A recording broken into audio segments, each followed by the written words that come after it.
Hi everyone, nice to see you. Today we're going to have two very interesting presentations on blending RPA with BPM. Now, as you already know, vendors, they have their own perspective on that. But what is the software house approach to it? Well, let's have a look. We're going to have two presentations. The first one from Roman Schlömmer from Holisticon, and then Krystian Jaworek from RST. Now, the presentations will take approximately 15 minutes each, and then we'll move on to the Q&A session.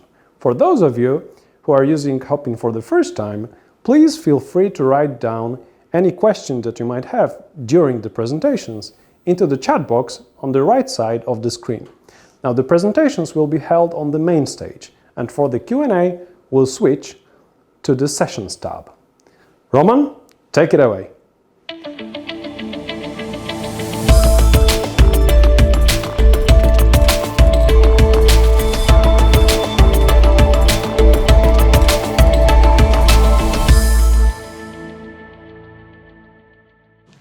Hello and good afternoon, and thanks for that introduction. Now it's my part to talk about how to blend BPM and RPA, and especially with the perspective of IT managers and project leads. So automation is a cornerstone in mostly every digitalization initiative in modern businesses. So this makes it a crucial point for IT managers and IT strategy overall. And so let's start with a brief wrap up of the history, and let's see what we've got and what does that all mean. So let's start with BPM, and just as a side note, I'll be using the term BPM here in the means of process automation based on a process engine which runs a process being modeled in BPMN. And so there's this picture, and you can see there's the engine running that process, and that process is connected to the backend systems via their API. And on top you can see that there are also user interfaces which are also connected to the process. And one thing to notice here is that in most cases the business process engines use the BPMN standard notation for business processes, which is a quite big advantage because it's well known also by IT and also by business units of your company. And also it's very powerful. So you can have very complex processes there dealing with all kinds of internal or external events and failure handling and compensation aspects. Another interesting thing here is that when companies start using that approach for business process automation, they almost instantly go for process orientation, which means that everything they do when it comes to designing new processes or designing new system, everything is aligned to the business process and the goal of the business process. And you're not going for how do I automate it here and now, but you're also looking to the future. What makes the process flexible, and how can I gain even more out of the process by process optimization? A little bit later came RPA, or robotic process automation. So its focus is integrating systems using their user interface instead of the API, which is especially useful when it comes to integrating legacy systems, which normally don't have a modern API. And in practice, in most cases, RPA is used for more or less simple and repetitive tasks that previously users performed. And you set up a bot and provide it with an algorithm performing the steps from the user. So this tends to be more on what can we do now to optimize or automate steps in our process. It's not so much about the future. The good thing is that it's really quick and more or less easy to implement, and it instantly helps. What's not so easy is that if you're setting it up, how to maintain the bots you have there, and a couple of years later companies kind of learn that it's not so easy as it seemed in the beginning, and we'll see why in a minute. So let's have a look what's happening out there in the business reality and in the business world today. Let's assume you started your automation initiative with BPM. Then you have your process engine there running the processes and being connected to the systems via their API. And sooner or later, you get to the point where you have to integrate the legacy systems not providing a proper API. Then you somehow have to deal with this, either by taking the, in most cases, time-consuming and also costly way and maybe rebuilding the legacy system, or at least providing some kind of proper API, or you have to just work around it manually, which is also not so good. Or coming from the other side, starting with RPA, maybe you set up the first bots and this is quite successful, and therefore you set up even more bots. But what you have to keep in mind is that they're not really connected to each other and there is no end-to-end process control there.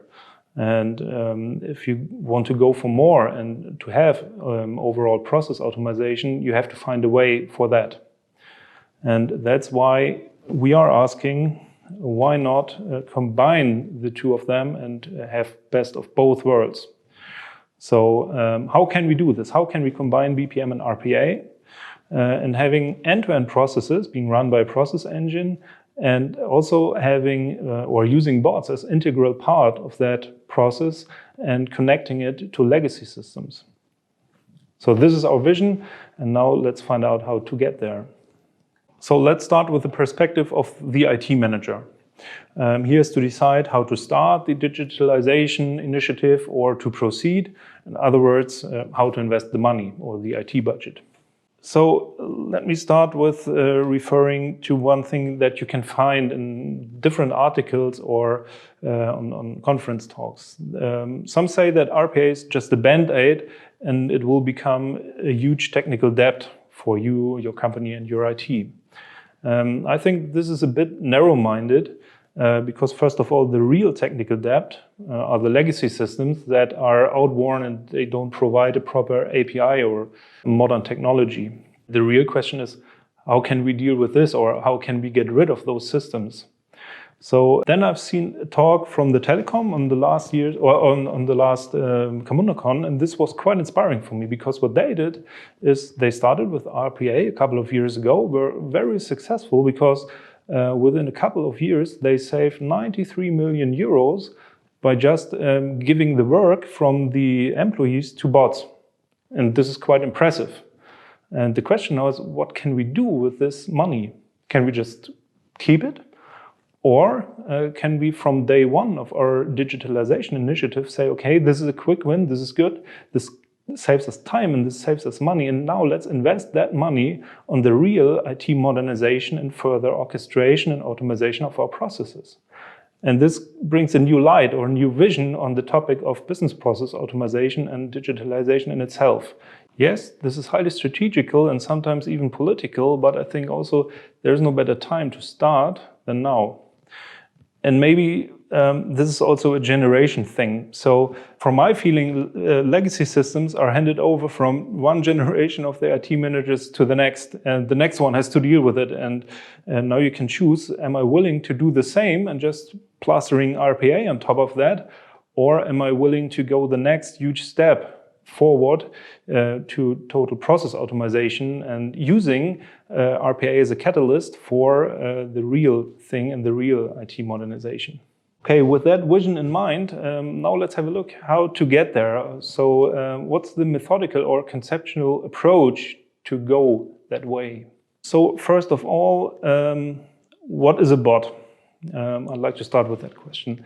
A bot is and will always be a piece of software, no matter who built it. And normally it's a real small or relatively small piece of software, and you have many of them, which is not a problem. The problem is if you lose control. But the good thing is that in your company, there are people around that are used to managing and handling many artifacts. And this is your IT department. They know how to deal with huge amounts of microservices, systems, a big number of artifacts in general. So just go there and ask them how to deal with a huge number of bots. And it's not just the amount, it's also the design of the bots where the IT department can help. Let me start with an example. Let's say you have set up hundreds or thousands of bots, and you're not only using them to integrate your legacy systems, but also because you are in a business where you have lots of communication with your customers and partners and stuff like that, you're also using email. And the people who set up the bots also use the UI to integrate the email system. So what does that mean? What if you plan to go from one email system to another, let's say from Lotus Notes to Microsoft? What will happen? How many bots will fail? Is it even possible to do that? It's good to use design principles from software design and architecture that are already known and they're in place, and you can just also use them for the bots. It's just a matter of who do I ask for the bot design. And again, I'd like to encourage you to involve your IT personnel because they are used to that. And when it comes to the bot design, there's also the process point of view, which you can take and which might help. When you analyze the end-to-end process and getting to the steps that are needed to fulfill the overall goal of the process, you can right away deduct the contents and the boundaries and responsibility for each step from that process model, which means that you can also deduct it for each bot performing a dedicated step in that process. And therefore you can make use of the principles we use in process-oriented design approach. So we analyze the end-to-end process, finding that right sequence and the granularity of the steps inside that process. And this is how we split things up, and this is how you can also find the right granularity for the bots. And as said earlier, we are using the BPMN notation for that. And this comes with the aforementioned benefits that it's well understood by the business and also by the IT people, and is capable of handling complex events that might occur during the runtime of the processes, each kind of failure handling and compensation or escalation things that you might need when something goes not as intended. So we're besides the happy path when it comes to failure, and the question is not if your bots will fail, the question is more when do they fail, and even more important, how is the surrounding process able to deal with it. And this is not only on a technical level, this is also important for the business, because you have to keep your business up and running during somebody fixes the bot. So normally failure goes along with retry strategies, exception handling, escalation and incident handling, and all these things are already solved in BPM and BPMN. And you just have to design your process accordingly around the bots to make use of that strategies. That being said, I'd like to hand over to Krystian from RST Software Masters, and he's going to show you how to combine RPA and BPM on a more technical level and how to deal with those failures. See you in the Q&A. Until then, bye-bye.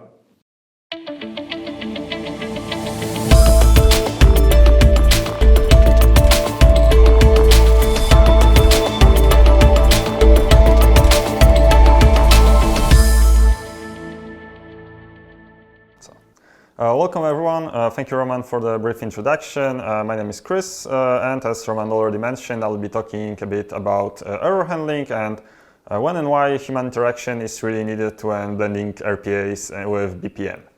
So let's start. Usually what you tend to see on this kind of webinars are these nice, polished demos of systems or tools that work like a charm. They show you how they can improve your business, what other functionalities they provide, and everything that looks very smooth.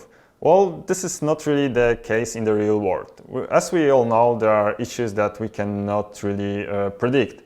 So whenever we are using some systems, there is always something that lies beyond the happy path. In case of blending BPM and RPA together, we need to consider many different factors.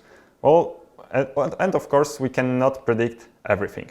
So what do we do then? Well, what if the solution that we depend on with the RPA bot, and we need to remember that RPA solutions are basically used for the legacy systems, that do not provide any APIs to easily integrate with. So what if this solution changes? What if the UI changes? What if the bot fails due to something that we don't have control over? What should we do then? What if the bot executions are taking longer than usual? What if the solution is not scalable enough to handle all the incoming heavy load during, I don't know, Christmas, let's say, with all the order processing? And what if the bot fails due to very random reasons, as it always can happen with every technical solution? Well, these are all things that we're going to talk about today. And also there is one more part. As I just mentioned, all these issues are strictly technical ones, but we also need to consider one other approach. So, because business-wise, we always want to model processes according to how the business is performed. And when using the RPA bots, we always can stumble upon an issue that is considered a business exception. What should we do then? Well, we'll cover this as well. So, how to handle errors? Basically, what comes first to mind as an obvious solution is to reroute all the errors to manual activities. This, of course, applies to almost all RPA tasks because RPA bots just basically perform what human workers would usually do. But what should we do if this bot fails? Well, usually we would reroute this to human activities, but there are also some cases where this is not possible.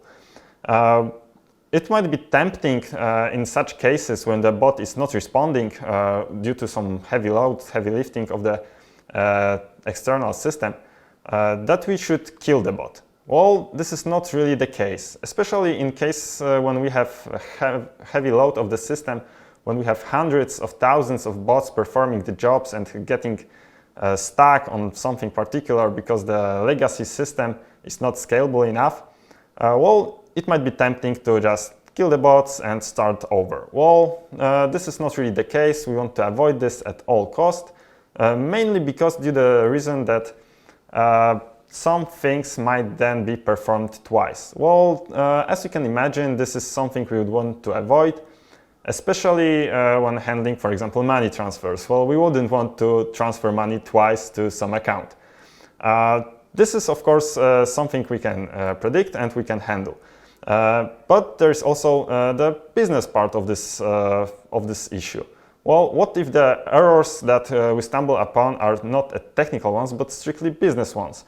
Well, we need to remember that these two things are totally separate. The technical errors we can handle strictly from a technical perspective. We can fix some issues while we're working on the task manually, either it's a bug fix or some minor configuration tweaking of the systems. But what in case of business issues? Well, the business issues are something a little bit different when it comes to RPA failures. Well, the business failures should be handled accordingly in the business process. So we need to model this accordingly to keep the business logic inside the business process. Well, it might all seem a little hard to understand, how to comprehend all this at the same picture. So let me show you an example. So what we have here is a simple RPA process, right? It starts some RPA tasks and finishes it at the same time. So let's add some error handling to it. So we have, again, our process model with our RPA tasks, and whenever some error occurs, we will reroute this issue to be handled manually. Well, that sounds great, but what if we don't get any response from the bot? Well, let's add this to the diagram as well. So now we're also handling a timeout issue. Great, we have covered errors, timeouts. It might seem to be done. Well, not exactly, but what in case, let's consider another case. What in case if we want to wait, if we're waiting for a manual task to be performed without any answer from the bot, and then the bot turns out to complete its job? Well, we don't have this covered in this model, so let's add this case as well. Whenever the bot times out and we want to reroute this job to manual performance, we will first try to stop the bot from performing its job to not perform things twice. This sounds great, but again, what in the case of hundreds, thousands of bots that are performing its jobs during Christmas time or another issue that will cause heavy load on our systems? Well, let's consider this situation with, let's say, 100,000 of jobs. What will happen then? If 100,000 bots times out, we'll create instantly 100,000 jobs to be manually performed in a process that usually was not even requiring any manual intervention. Well, this will kill the performance of our department, and human workers will not be able to perform all these tasks instantly. It will be like heavy block on our process, on our business process. Well, what can we do about this? Well, we can also add a decision if you want to maybe give the bot more time, or do we want to perform the task manually? So let's add it to our process. So you might get already what I'm trying to show here. So before the manual performance and before the stopping the bot, we added a manual decision that can be, for example, performed as a batch. That lets us decide whether we want to retry the bot or perform the task manually. Well, great. Now we don't have to worry about performing 100,000 tasks. But that's not all. What if we're trying to, what if we're on the step of deciding whether we want to retry the bots or do the task manually, and then the response comes? Well, we have to cover it as well. So let's add it to our process model. So in this example, in this case, we're also listening for the task completion. So you can see what I'm coming here at. So this process is growing larger and larger with every single case handled in the process model. And these are not all the cases that we want to cover. There's also, we need to remember this business part of the process. What if the business exception occurs in the RPA bot? We need to add this as well. So here it is. And this is all handled for one single RPA task. This one single RPA performed task requires this much of process of modeling to cover all the scenarios we predicted and the unpredicted one to be handled manually. Well, from the business point of view, this is not really readable. Whenever you will present such solution to your business intelligence and say, listen guys, we have here RPA bots that will integrate our solution with the legacy systems, and this is the process which will perform just this one single task. Well, what if you have 5 tasks to be performed by the RPA bots? You will need 5 of these structures to be embedded into your process model, making it completely unreadable for the business users, and it will not provide any value for them when it comes to process monitoring and showing where the business is at. Because from the business perspective, the business users don't really care whether we're at the step of deciding if during some error or timeout we need to perform the task manually or we want to give it more time. For the business users, the most important part is that whether the task is performed or not. So we can basically, so we'll need to basically try to modify this process the way that will provide most value for the business users. Well, how about this? This might seem a little better, especially when it comes to business readability. We have only one RPA tasks and the exception that we will handle accordingly to the business process modeling. But you might think, okay, so I just removed all the technical stuff.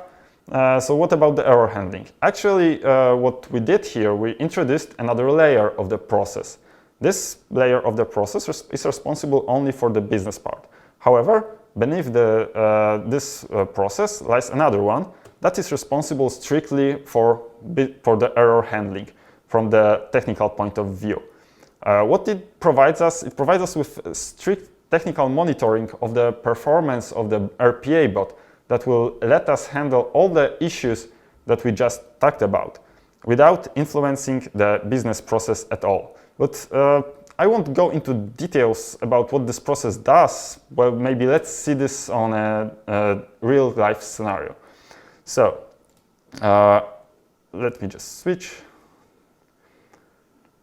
Okay, so I have prepared here a small demo of this process. This is exactly the one that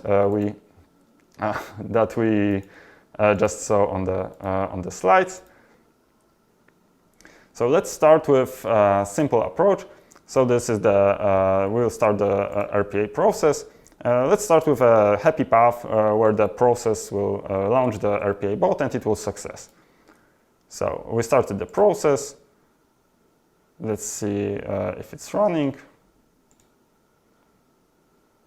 Yeah, the process is running. Now the bot should pick up the external tasks and report a success. Okay, so we can see that it already has. Unfortunately, I didn't catch that on this Windows machine. But let's check the process. And as we can see, the task was picked up, performed, and everything ended up with a success. Great. So let's go to the other darker side of this process. Let's make it fail. So we'll start it, we'll choose the expected result to fail, and we'll start the process. So let's see the process itself. We see that the process is running. We issued a task for the bot. And let's see if the bot will perform any operation on our Windows machine. We'll probably have to give it a second to catch up to this process.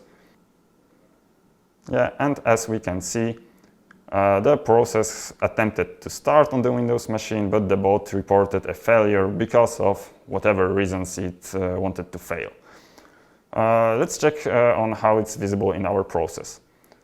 Well, from the business point of view, we will only see on this business layer of the process that it reported an incident. We still got the activity token and the incident, what happened. In the meantime, there was started another process that is responsible strictly for monitoring the external task performed by the robot that we can see here. And we can see that it has started and it's on the point of decision making whether what do we want to do with this case. So do we want to retry it or perform manually?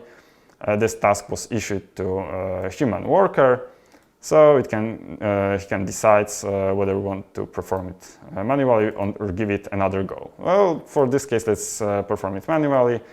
So another task will be issued for another worker to complete the task. And from the monitoring perspective, we have completed our process. We have decided to do it manually, so the manual task was created, and the task was performed anyway. How does it reflect on our business layer? Well, we can still see that there was some issue, but since the human worker has performed the job, this step was completed anyway. So from the business-wise, this task is completed. So let's take a look at another example. What if the bot times out? Well, let's give it a timeout fail. So it will fail after, let's say, 30 seconds. Let's start the process. And the bot will pick up the job, and then it will wait a bit to fail. Let's see the Windows machine. It should be picked up any second. Okay, we can see that the bot has picked up the job and notified us that it will time out and wait to fail for 30 seconds. Let's see how does it reflect on our process monitoring. Well, from our process monitoring perspective, we have another instance created for it. Let's check it out.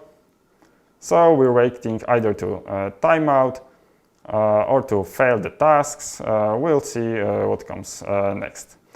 And from the business perspective, we're still performing these tasks. Oh, we see that we have an incident here. Let's check the process monitoring. and we see that the task has reported a failure after some timeout. Well, we have more and more cases that we can cover with it, but basically what this shows us that introducing this business layer and technical layer for RPA tasks can simplify the way that business views our process and yet do not remove the value provided by the monitoring and the process monitoring from the technical perspective of the bot performance. So let's move on.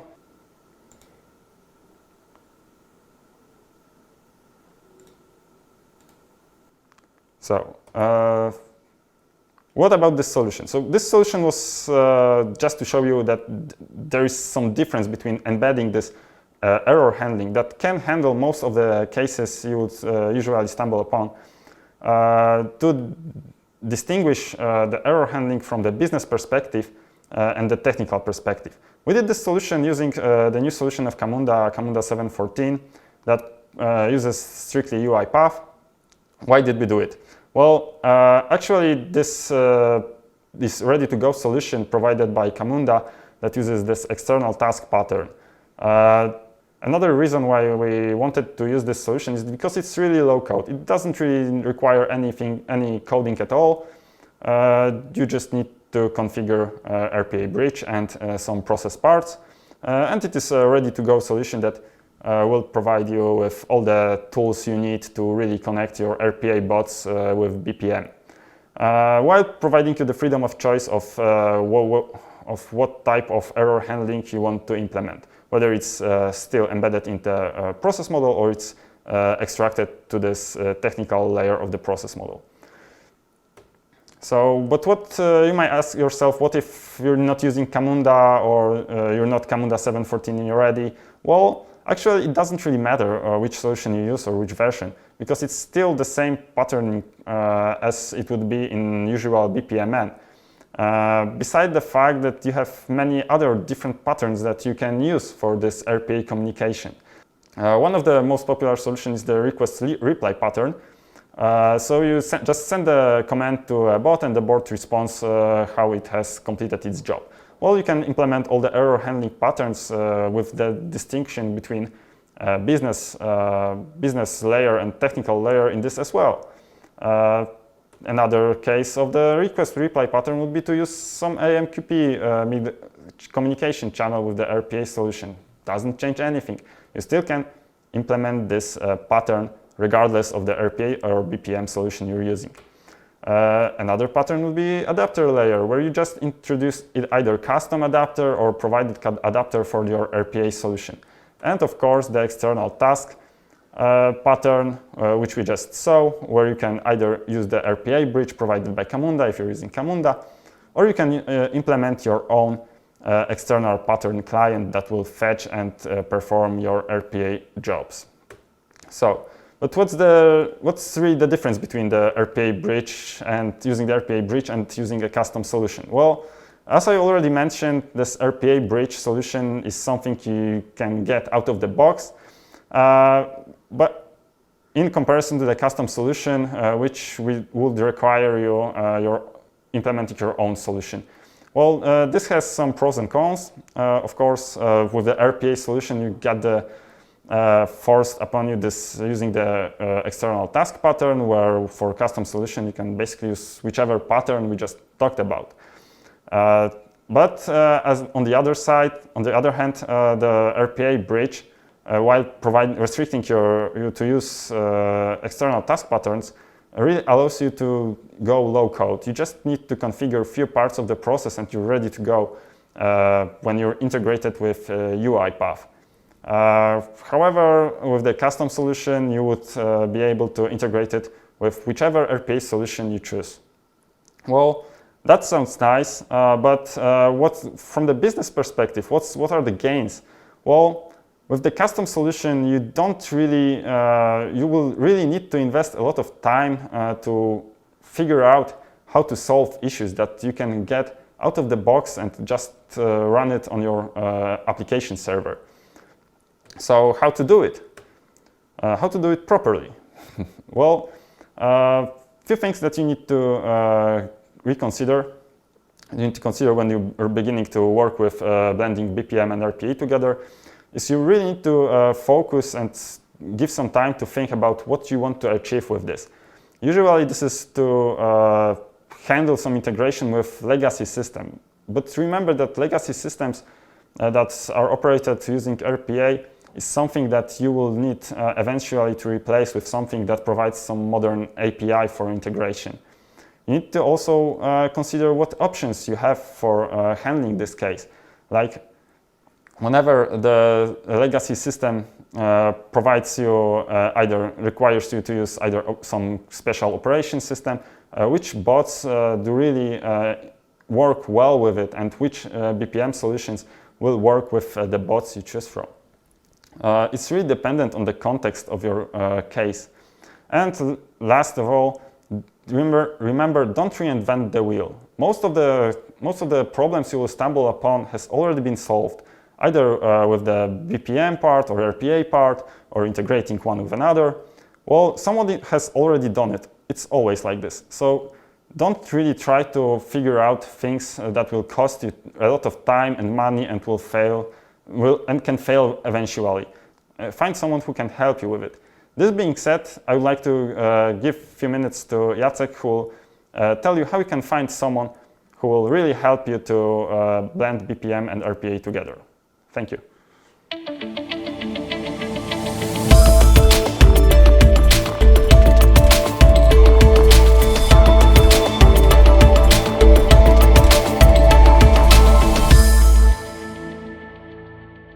Okay, thank you, Krystian. Now, as you might have already seen, what we provide is conceptual and methodical experience and know-how, so that we can help to design your robust end-to-end processes.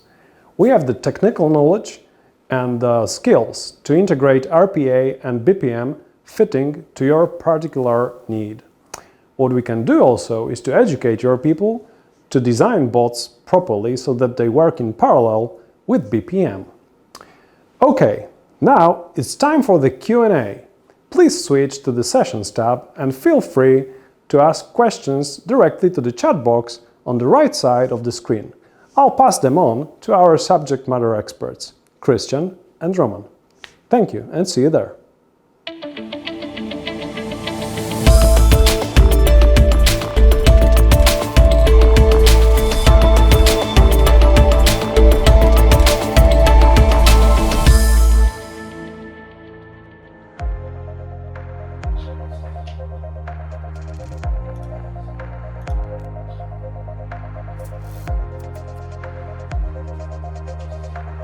Okay, I think we're ready. So, hi and welcome. My name is Tomek and I will be your Q&A session host.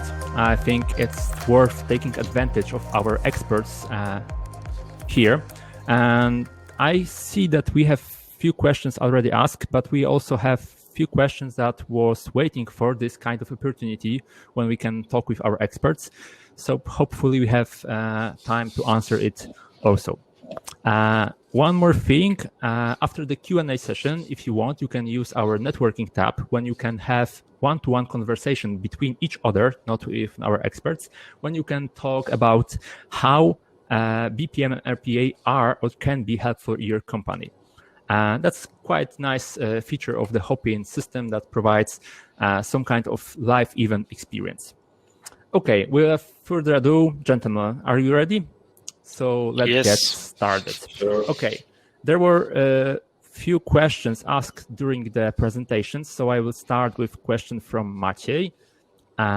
Okay, you said that the bots should be built by IT, but the vendors say that the bot can easily be built by business people and also developers, kind of turn away when it comes to RPA development. So what should build? Who should build the bots? Was asked by Maciej. I think it's a question for Roman. Yes, thanks for that question and the chance to elaborate a bit more on the topic. So I think when it comes to developing or designing or building bots, you name it, this is a bit different than normal software development where you plainly write code, may it be Java or something else. So this is more on the, let's say, low code or zero code side. And from our experience, this is something that keen enterprise developers do not really like or do not want to go for the whole time. And in addition to that, this is one of the selling points of RPA tools, that the vendors are marketing those tools by saying, in fact, you don't need the IT guys to do so. And this seems to fit. But then again, referring to also the topic of my presentation, what we have to remember is that a bot still is a piece of software which is running somewhere, and when it all works well, is doing its work. But what you have to keep in mind is that being a piece of software, you can do it well or write good software, or you do it you're doing something else. So what we think is that at least to a certain extent, you have to have a basic knowledge about what software is and how software behaves at the moment during runtime, and also over time when it comes to maintaining software. So this is where the IT knowledge normally sets in. So you have these design principles known for a couple of years, like isolation, to have just one part of your system where maybe the connection to your email provider is dealt with. And if you change your email provider, you have just that one place where you have to change it and not spread it over I don't know how many bots. And this is what where the problem arises, because the people, when they come from the business department, they are not educated in IT, obviously, or in most cases. So we don't necessarily believe the adverts that you don't need the tech guys to do the work for you. You always need some kind of tech expertise to build the bot. Yeah. So I think it's good to go for a combination and to ask the IT guys for advice and help, and maybe for the simplest design principles. But you also have to be aware that they won't do the work all the time, because it's not what they like to do. So maybe Krystian has also an opinion on that, and maybe can elaborate on that, being a software developer himself. But maybe some people like test engineers who are used to doing work which is quite alike to bot design, being some sort of capture replay thing. So if you have them, maybe ask them to help as well. Okay, Krystian, do you want to add something as a software developer? Do you need that? As a software developer, I don't really have anything much to cover than what Roman already said. But from my perspective, you should also try to provide if you want to try to provide the quality of the design for the bots, the IT department is something you really need to consider, as it might turn out to be necessary to provide the quality you desire. Okay, there was a question which sounds technical to me. So can I do the error handling part inside of the robot instead of creating separate process, which probably relates to your presentation, Krystian? Okay, so inside of the robot, you mean inside of the error handling inside of the robot, right? So yeah. Basically, you have to look a bit beyond the robot part in this case. Of course, you can handle some issues that comes from the legacy system. Like if the legacy system breaks, but the robot still functions, you can handle such issues within the robot. But from the process perspective, you need to look beyond that, because what we're really handling is not only the issues related to the legacy system, but to the bot itself. So as I mentioned in my presentation, there are some issues that might occur during the robot execution that are not coming straight from the legacy solution, but from the robot itself. Like, for example, queuing of the robots, or some system failure or the process of the robot failure. That's something that you would have to consider handling outside of the robot, since the robot cannot handle its own errors. So you can, to sum it up, well, you can handle the issues related to the legacy system from within the robot, but problems that are caused by the robot itself should be handled outside of it. Okay, thank you for the answer. And I think that's a related question with how would you provide end-to-end process monitoring for the business intelligence, since some parts of them are the external process, are executed from external source? Sorry, could you repeat the question? How would you provide end-to-end process monitoring for the business intelligence, since some parts of the process are totally external? Well, actually, you can provide this monitoring from within the process itself, since the process that's handling the errors from the technical point of view is still handled by the same engine. So if you're trying to monitor process end-to-end, from depending on which layer you're trying to focus on, you can either monitor the business part or the technical part, or you can monitor both at the same time. They are really connected to each other. So whenever one of the part of the process performs some work, you will see it reflected on both layers of this process. Okay. Well, I tried to read the questions. Okay, there's also questions from Maciej. How do you establish an integrated monitoring comprising both BPM and RPA? And that's, I think it's more business perspective. So probably Roman could answer this question. Yeah, I could try. What I think is that it's really connected to the previous question, though. Yeah.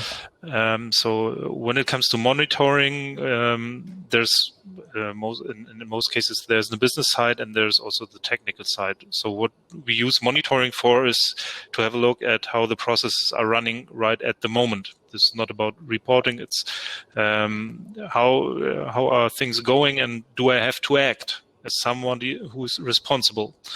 And as Krystian showed in his demo, I think it's a good way if you have that end-to-end approach and end-to-end process, which also connects to the bots and integrates them in the end-to-end process.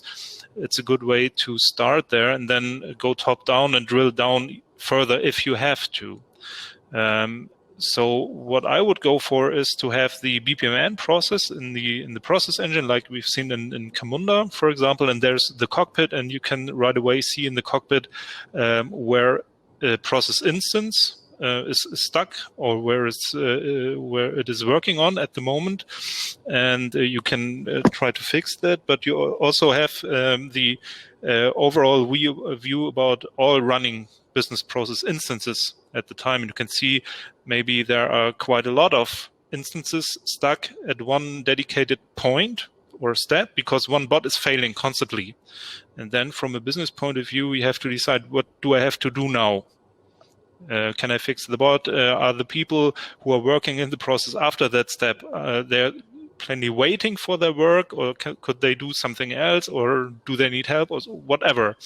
And this is the business point of view, where you have to decide what you have to do from that perspective. So on the technical level, then you're more like into what do I have to do to fix a bot or whatever part of the overall system to make it run again, and how do I deal with that? Yeah, that all sounds promising when you talk about it, but there is plenty of questions regarding how long will it last, the technology? If you set up this process, you create the monitoring solution, don't I just invest on and eventually it will be gone when the legacy software will be replaced by another technology? Is it some kind of hype for these BPM and RPA solutions, or this is something that was present in the business before and will last for longer than just, I don't know, a few years or something like that? Yeah, you're totally right, or the person who asked that question. So automation is not really new, and also most of the things we use right now are not invented yesterday, right? But still, there's this trend going for even more. If you look into what Gartner says right now, they're using the term of hyper automation. Wow. Sounds that great. Hyper, what's next? Super duper, extra hyper? I don't know. But what I want to say is that automation will be present for the next years, decades, whatever, because it's the future. It's the future mainly. The future, right? Yeah. So, and if the question is how long will RPA last, it's a bit different because RPA is a dedicated tool which is adding to that approach or that principle of hyperautomation, and it's designed for especially integrating the legacy systems. And RPA will be around, obviously, at least as long as the legacy systems are around. And if you have a look on what it's really happening there at the companies, it's not easy to replace a legacy system. If it was, they would have done it already, right? Yeah. And this will take years or even also decades. And as long as the legacy systems are there, there's a good chance that RPA will also be in place.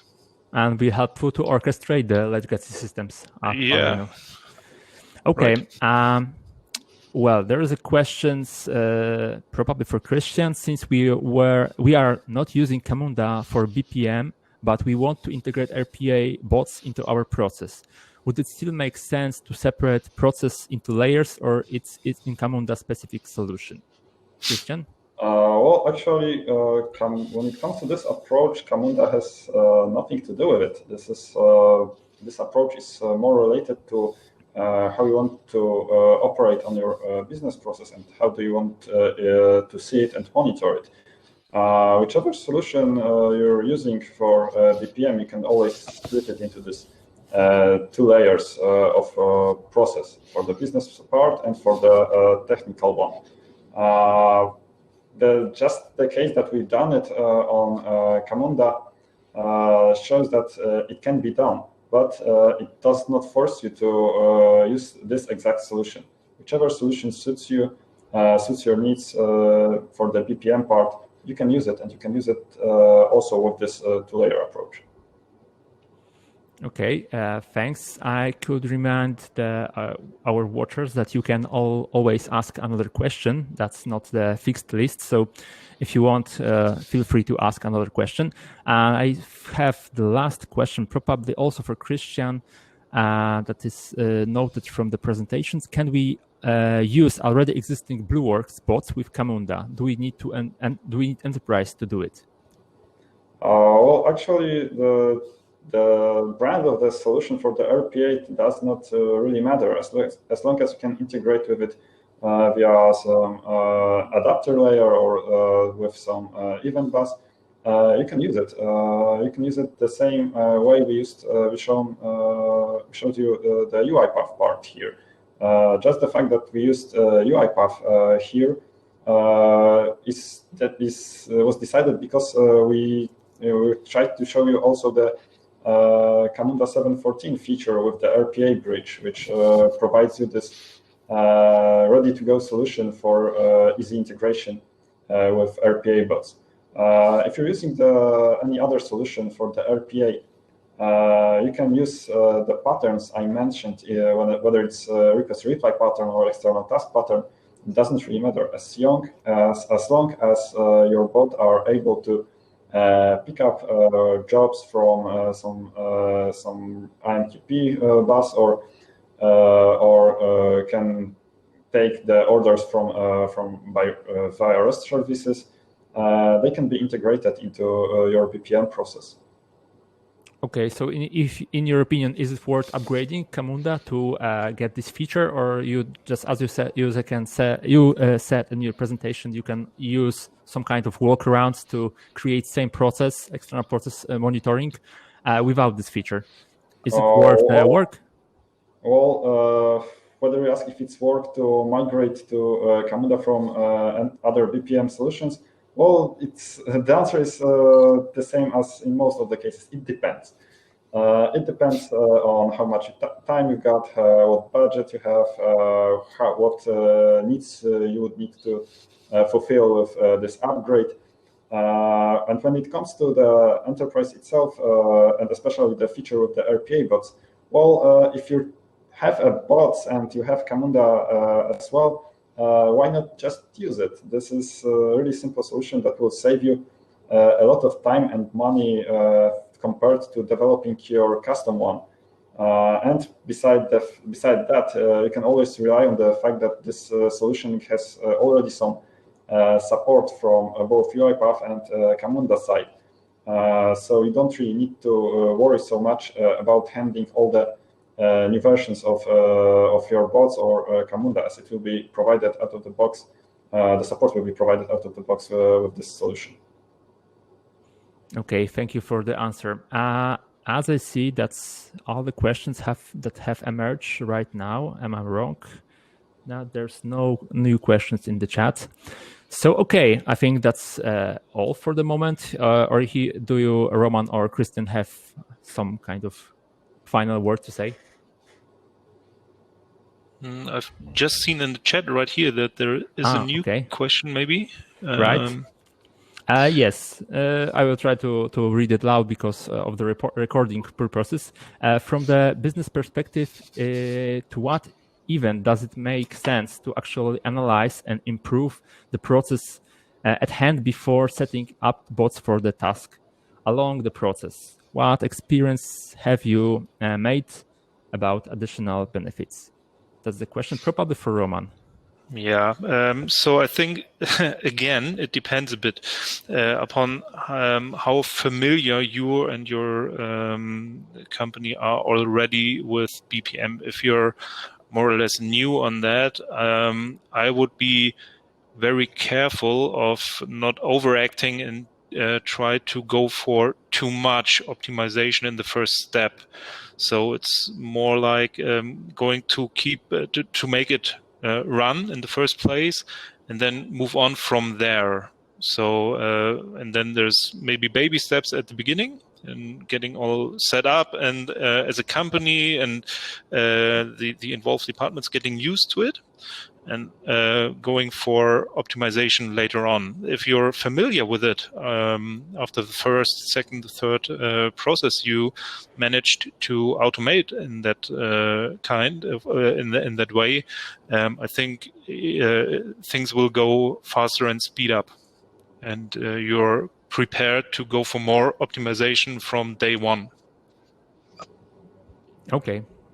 Hope that will answer the Jan's question. Yeah. Okay. If there are any new questions that you want to ask and don't have time today or don't have opportunity, don't worry. In the summary that we'll send in a few next days, there will be a contact for Roman and for Jacek, and then you can send your questions directly to them. So, I thank to our experts for taking time to answer your questions and giving the presentations. I thank you for our viewers that find time to be with us today. We hope that this knowledge was interesting for you. And well, we want to have some kind of feedback for this webinar. If you have any comments or issues or ideas for our webinars, please feel free to give out this feedback. So I hope that we will see in next opportunity, next webinar. So thank you all and see you in next time. Thank you to the attendees and see you. Bye-bye.